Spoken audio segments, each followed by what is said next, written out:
வடசென்னை திமுக வேட்பாளர் கலாநிதி வீராசாமி கொருக்குப்பேட்டை பகுதியில் இறுதிக்கட்ட பரப்புரையில் ஈடுபட்டு வருகிறார். நேரலை காட்சிகளை பார்க்கலாம்.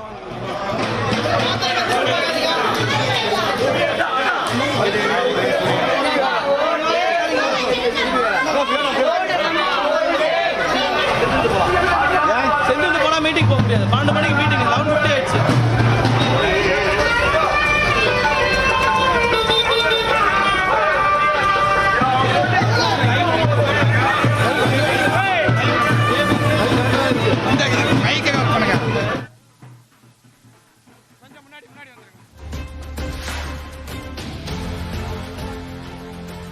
வடசென்னை மக்களவை தொகுதி திமுக வேட்பாளர் கலாநிதி வீராசாமி தற்போது கொருக்குப்பேட்டை பகுதியில் இறுதிக்கட்ட பரப்புரையில் ஈடுபட்டுக் கொண்டிருக்கிறார். இது தொடர்பான கூடுதல் விவரங்களோடு இணைகிறார் சிறப்பு செய்தியாளர் சடையாண்டி. விவரங்களை பதிவு செய்யலாம். பாலவேல், வடசென்னை மக்களவை தொகுதிக்கு உட்பட்ட பகுதிகளில் திமுக சார்பில் போட்டியிடக்கூடிய கலாநிதி வீராசாமி காலையிலிருந்து தேர்தல் பிரச்சாரத்தில் இறுதிக்கட்ட பிரச்சாரத்தில் ஈடுபட்டு வருகிறார்.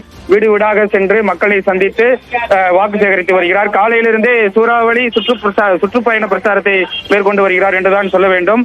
கொருக்குப்பேட்டை பகுதி மட்டுமல்லாமல் ராயபுரம், கொருக்குப்பேட்டை சுற்றி இருக்கக்கூடிய வடசென்னை பகுதியில் இருக்கக்கூடிய அனைத்து பகுதிகளிலுமே இன்றைய நாள் பிரச்சாரத்தில் ஈடுபட வேண்டும் என்ற ஒரு நோக்கத்தோடு காலை 7 மணியிலிருந்து இறுதிக்கட்ட பிரச்சாரத்தில் ஈடுபட்டு வரக்கூடிய காட்சிகளை நம்மால் பார்க்க முடிந்தது.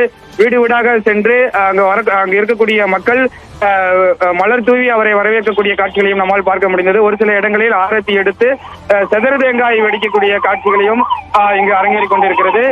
வடசென்னை முழுவதுமே அடித்தட்ட மக்கள், சிறுபான்மை இஸ்லாமியர் சமுதாயம் அதிகம் வசிக்கக்கூடிய மக்கள் அதிகமாக இருக்கக்கூடிய பகுதி. இந்த பகுதிகளில் CAA சட்டம் மூலமாக என்ன மாதிரியான பிரச்சனைகள் இருக்கிறது, அந்த பிரச்சனையை எவ்வாறு களைய வேண்டும் என்பதையெல்லாம் சொல்லி மக்களிடையே இறுதிக்கட்ட பிரச்சார பணியில் ஈடுபட்டு வருகிறார். பாலவேல், நன்றி சடையாண்டி விரிவான விவரங்களுக்கு.